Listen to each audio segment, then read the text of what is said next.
Hi guys! Sa video na to, tuturuan ko kayo kung paano gumawa ng clay tulad nito. Gamit lang ang mga bagay na makikita nyo sa mga kusina nyo. Kaya, tara na!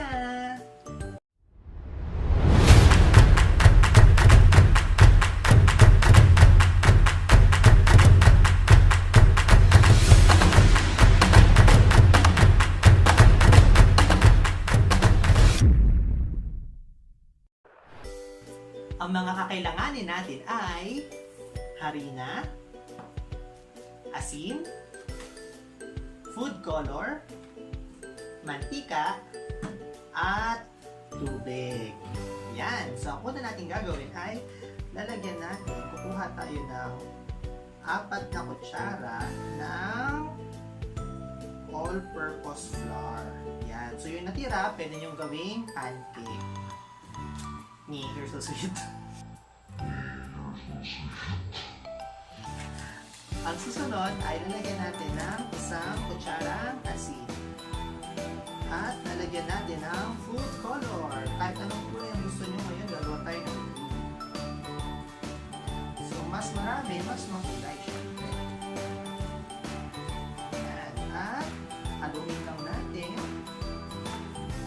ng maganda.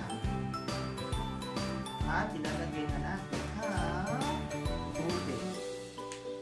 So, lagyan lang natin ang tubig. Uy, ang ganda na kulay! Ayan. So, susunod natin gagawin ay... Uy!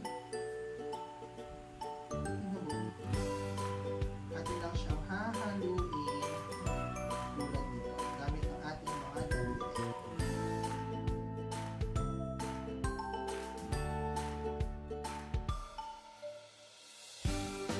Yan. So, kung napapansin nyo, medyo sticky pa yung ating dough, kaya pwede pa natin siya lagyan ng additional na flour. So, kapag sticky pa, magdagdag lang kayo ng mga flour. At, syempre, haluin nyo lang siya.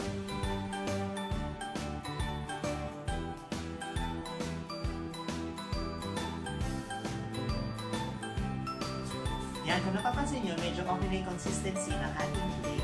So, pwede na natin lagyan ng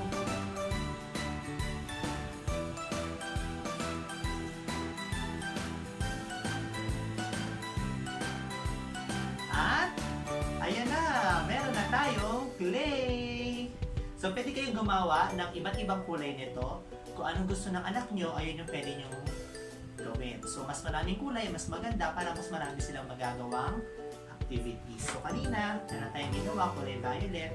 Ito naman ay kulay green. So, pwede pa tayong gumawa ng marami pa.